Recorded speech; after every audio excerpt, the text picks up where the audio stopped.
Today we will start topic conformal mapping of chapter number 6 of book Real and Complex Analysis, page number 6.20.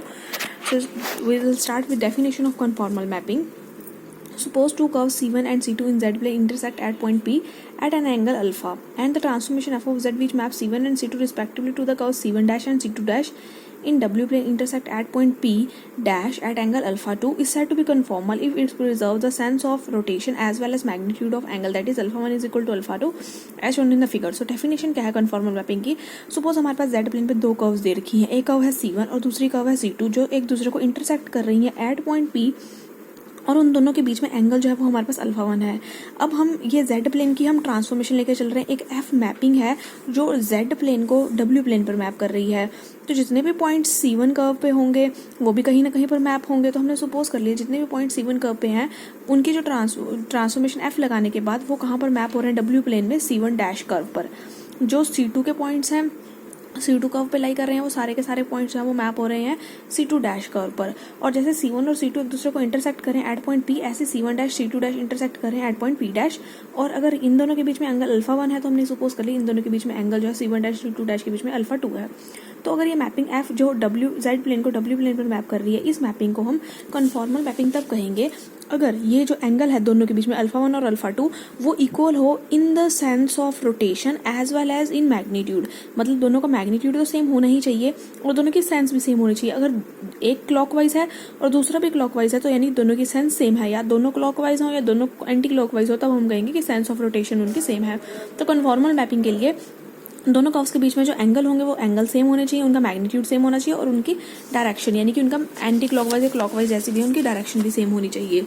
Next important इसकी theorem की statement है the necessary and sufficient conditions for transformation f of z to be conformal is that f of z is analytic and f dash z not equal to 0. अगर transformation conformal है, अगर हम ये कह रहे हैं कि ट्रांसफॉर्मेशन कन्फॉर्मल है तो वो फंक्शन एनालिटिक होगा और f dash z not equal to 0 होगा. और अगर ये कंडीशन है कि एफ जेड एनालिटिक है और f dash z not equal to 0 तब हम कहेंगे एफ ऑफ जेड कन्फॉर्मल है. यानी कि अगर हमें कन्फॉर्मल मैपिंग प्रूव करके दिखानी हो कि कोई भी मैपिंग या कोई भी फंक्शन एफ ऑफ जेड वो कन्फॉर्मल है तो उसके लिए हम दो पार्ट्स प्रूव करेंगे कि वो फंक्शन एनालिटिक है और उसका first derivative F dash Z जो है वो नॉट इक्वल टू 0 है. और अगर कन्वर्स हो जाए कि अगर एनालिटिक भी हो और f dash z not equal to 0 हो तो फंक्शन कन्फॉर्मल होगा. यानी इनके बीच में इफ एंड ओनली इफ है. कन्फॉर्मल के बीच में conformal function is conformal if and only if f of z is analytic and f dash z not equal to 0.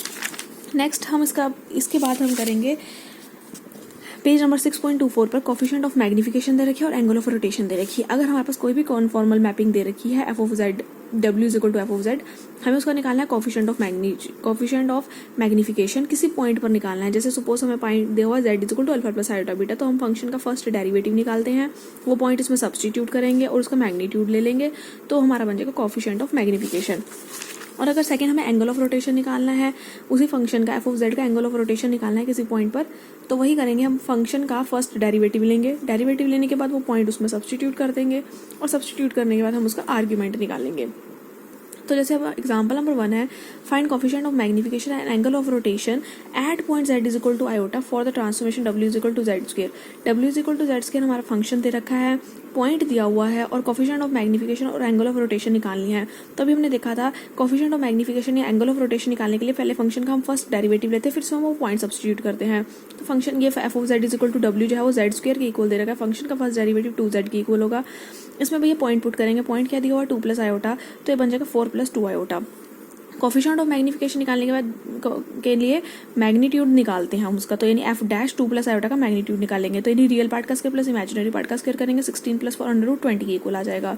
और एंगल ऑफ रोटेशन निकालने के लिए हम उसमें डेरिवेटिव में पॉइंट पुट करने के बाद उसका आर्ग्यूमेंट लेते हैं, यानी कि ये पॉइंट पुट करने के बाद अब इसका आर्ग्यूमेंट लेंगे. आर्ग्यूमेंट कैसे निकालते हैं? tan inverse imaginary part upon में रियल पार्ट, यानी tan इनवर्स इमेजिनरी पार्ट है 2 डिवाइड में रियल पार्ट है 4, तो यह आ जाएगा tan इनवर्स 1/2. तो एंगल ऑफ रोटेशन क्या आ गया है? tan inverse 1/2.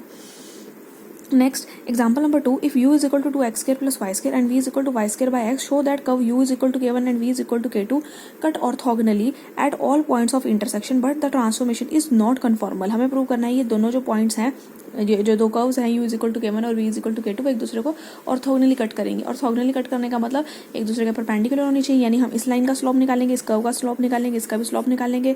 अगर उनके स्लोप का डॉट प्रोडक्ट, उनके स्लोप का प्रोडक्ट -1 के इक्वल आ जाता है तो वो ऑर्थोगोनली कट करेंगे और प्रूव करके दिखाएंगे कि ट्रांसफॉर्मेशन जो है वो कन्फॉर्मल नहीं है। तो सबसे पहले u is equal to k1 लेना है। u की वैल्यू क्या है 2x² + y² उसको k1 के इक्वल लिया।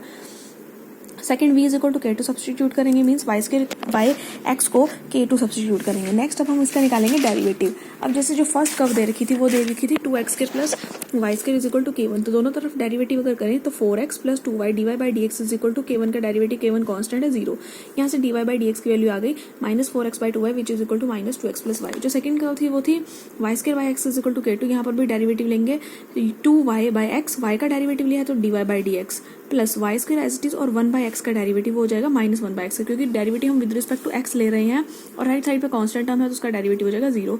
यहाँ से भी हम dy/dx की वैल्यू निकालेंगे, वो आएगी y/2x। तो पहला जो हमने कर्व दे रखी थी उसका स्लोप निकाला that is equal to -2x/y। तो स्लोप ऑफ फर्स्ट लाइन जो m1 है वो आया -2x/y, और जो सेकंड का जो निकाली थी उसका स्लोप हमने देखा तो आया y/2x। जब इनको हम प्रोडक्ट करेंगे तो न्यूमिनेटर दोनों का कैंसिल हो जाएंगे डिनोमिनेटर के साथ, तो 2x से 2x कैंसिल, y से y कैंसिल, और यहाँ पर सिर्फ -1 रह जाएगा। तो इन दोनों कर्व जो है वो ऑर्थोगोनली इंटरसेक्ट कर रही हैं। अब हमें प्रूव करके दिखाना है कि ये जो मैपिंग है w is equal to u + i/v ये कन्फॉर्मल नहीं है। हमें पता है कि अगर कन्फॉर्मल होती है तो वो एनालिटिक होगी, और एनालिटिक के लिए वो CR इक्वेशंस को सेटिस्फाई करेगा। CR इक्वेशंस का मतलब ux is equal to vy and uy is equal to -vx। तो अगर हम u का डेरिवेटिव x में करें तो 4x आएगा, और u का डेरिवेटिव अगर हम y में करें तो वो 2y आएगा, और v का डेरिवेटिव x में करें -y²/x², और v का डेरिवेटिव y में करेंगे तो 2y/x आएगा। तो हम देखें यहाँ से ux जो है वो vy के इक्वल नहीं आ रहा है और ना ही uy -vx के इक्वल आ रहा है, यानी CR इक्वेशन सेटिस्फाई नहीं हो रही है, फंक्शन एनालिटिक नहीं है, therefore function is not conformal. Next अब दो तरह की ट्रांसफॉर्मेशन हमने पढ़नी है, एक हम पढ़ेंगे लीनियर ट्रांसफॉर्मेशन और सेकंड हम पढ़ेंगे बाइलीनियर ट्रांसफॉर्मेशंस। लीनियर ट्रांसफॉर्मेशन जो ट्रांसफॉर्मेशन इस फॉर्म में लिखी जाए w is equal to α/z + beta. Alpha और बीटा दो कॉम्प्लेक्स नंबर होंगे। अगर कोई भी ट्रांसफॉर्मेशन इस फॉर्म में लिखी जाए w is equal to α/z + beta where alpha and beta are complex constants, then this transformation is called linear transformation. और बाइलीनियर ट्रांसफॉर्मेशन जिसका दूसरा नाम है मोबियस ट्रांसफॉर्मेशन, वो इस फॉर्म में लिखी जाती है w is equal to az + b by cz + d where a b c d are all complex constant. तो उसमें क्या था, सिर्फ उसमें आया था w is equal to az + b वाली फॉर्म थी, मतलब α/z + बीटा, अल्फा और बीटा कॉम्प्लेक्स नंबर थे, और इस ट्रांसफॉर्मेशन में हमारे पास आया w is equal to az + b by cz + d where a b c d are all constants, all complex constant. तो इस ट्रांसफॉर्मेशन को हम लीनियर ट्रांसफॉर्मेशन बोलते हैं। फर्स्ट बाइलीनियर ट्रांसफॉर्मेशन बोलते हैं, और ये पहली बार ट्रांसफॉर्मेशन मोबियस ने निकाली थी इसलिए इसको मोबियस ट्रांसफॉर्मेशन भी बोलते हैं। तो अगर हम मान लेते हैं कि दो पॉइंट्स हैं z1 और z2 और उसके लिए दो आंसर्स आ रहे हैं, z1 जब पुट करेंगे तो हमें w प्लेन में जो आंसर मिलेगा वो w1 मिल रहा है। अगर हम इसमें z2 पुट करते हैं तो उसको कॉरस्पॉन्डिंग हमें z2 पॉइंट w2 पॉइंट मिल रहा है। तो यहाँ w1 पुट कर दिए, यहाँ z1 पुट कर दिए, एक ट्रांसफॉर्मेशन ये रही। w2 पुट करें और z2 पुट करें तो एक ट्रांसफॉर्मेशन ये रही। w2 में से w1 माइनस किया है। नेक्स्ट एलसीएम लिया है। एलसीएम लेने के बाद ये कह रहे हैं अगर AD - BC सॉल्व करने के बाद AD - BC अगर 0 के इक्वल आता है तो W2 किसके इक्वल आ रहा है, W1 के। Z1 और Z2 डिफरेंट पॉइंट्स हैं, मगर अगर AD - BC 0 के इक्वल हो जाता है तो W1 W2 के इक्वल आता है, यानी डिफरेंट पॉइंट है, Z1 Z2 डिफरेंट है, मगर उनके लिए आंसर जो है वो दोनों का सेम आ रहा है, W प्लेन में वो सेम आंसर लाई कर रहा है। तो इसका मतलब W की डिफरेंट वैल्यू नहीं होगी। तो हमें अगर W की डिफरेंट वैल्यू चाहिए, डिफरेंट वैल्यू ऑफ Z के लिए अगर हमें डिफरेंट वैल्यू W की चाहिए, तो इसका मतलब AD - BC क्या होना चाहिए, नॉट इक्वल टू 0। इसलिए हम जब भी मोबियस ट्रांसफॉर्मेशन लिख करके चलते हैं या बाइलीनियर ट्रांसफॉर्मेशन ये लिखते हैं W is equal to az + b by cz + d, तो हम एक रिस्ट्रिक्शन इस पर जरूर लिखते हैं कि AD - BC जो होगा वो क्या होगा, नॉट इक्वल टू 0।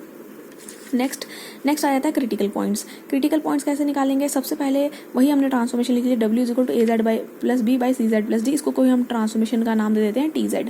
तो वही है AD - BC not equal to 0। ये हमारी बाइलीनियर ट्रांसफॉर्मेशन है या मोबियस ट्रांसफॉर्मेशन है। ये मोबियस ट्रांसफॉर्मेशन या बाइलीनियर ट्रांसफॉर्मेशन क्या करेगी, जो भी पॉइंट होगा w के एक पॉइंट को z के एक पॉइंट पर ही एसोसिएट करेगी, which associates unique point of w plane के एक पॉइंट को z प्लेन पर एक्सेप्ट। अगर हम यहाँ पर w की वैल्यू सपोज 2 पुट कर देते हैं तो उसके कॉरस्पॉन्डिंग हमें z का आंसर मिल जाएगा।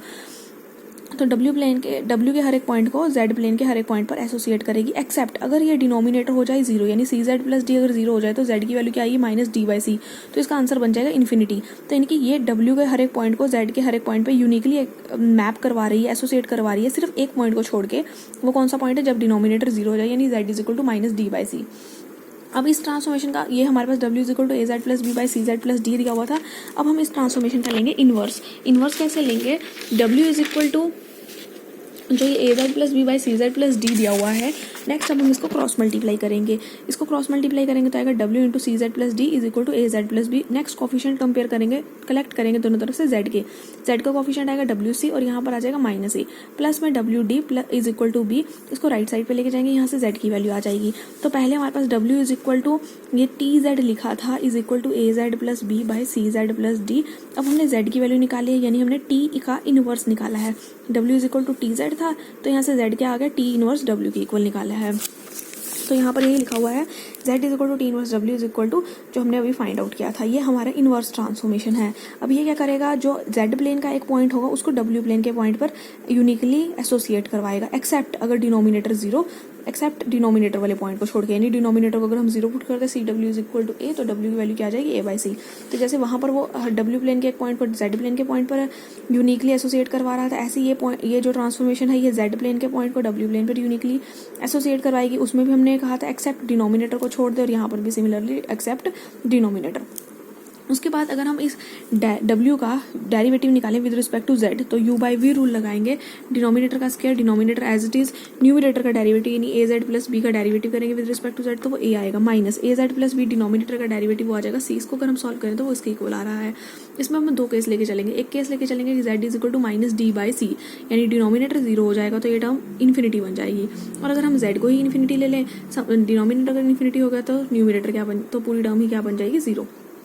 यानी ये जो दो पॉइंट्स हैं, कौन कौन से point, z is equal to minus d by c और z is equal to infinity, इस पे फंक्शन का जो डेरिवेटिव है या वो इन्फिनिटी आ रहा है वो जीरो आ रहा है। ये जो दो पॉइंट्स हैं, इन दोनों पॉइंट्स को हम कहेंगे क्रिटिकल पॉइंट। तो क्रिटिकल पॉइंट्स कौन से होंगे, क्रिटिकल पॉइंट वो होंगे जिसपे D W by D Z या तो इन्फिनिटी के इक्वल हो जाए या फिर वो जीरो के इक्वल आ जाए। तो वो दो पॉइंट्स हैं, वो है z is equal to minus d by c और z is equal to minus infinity. तो इन दोनों पॉइंट्स को हम कहेंगे क्रिटिकल पॉइंट्स।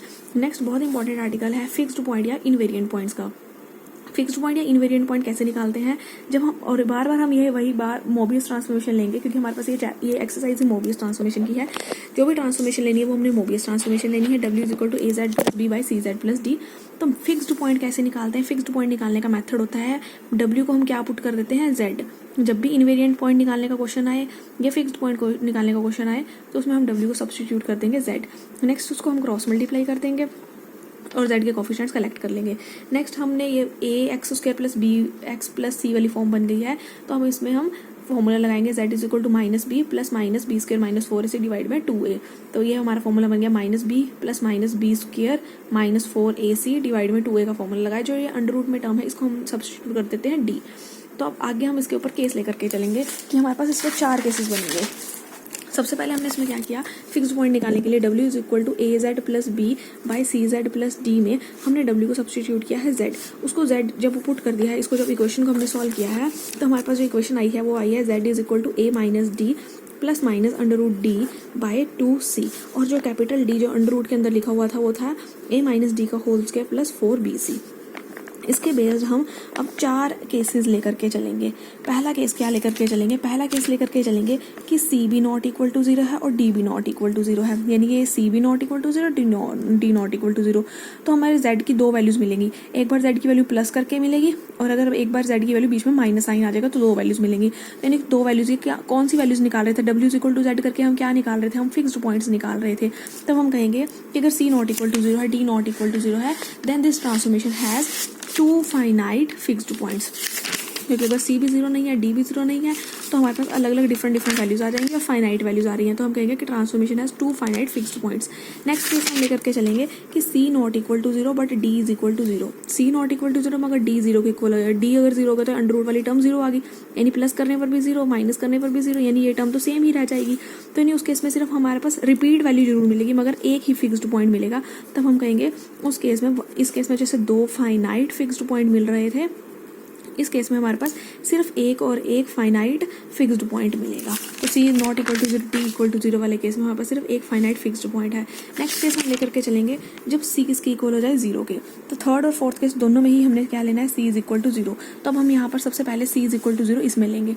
जब इसमें ट्रांसफॉर्मेशन में w is equal to A Z plus B by C Z plus D में c को 0 पुट करेंगे तो ये बन जाएगा A Z plus B by D. तो ये आ जाएगा a by D a by D into Z plus B by D, और फिर वहीं से क्योंकि फिक्स्ड पॉइंट निकालने के लिए हमें w को z सब्स्टिट्यूट करते हैं,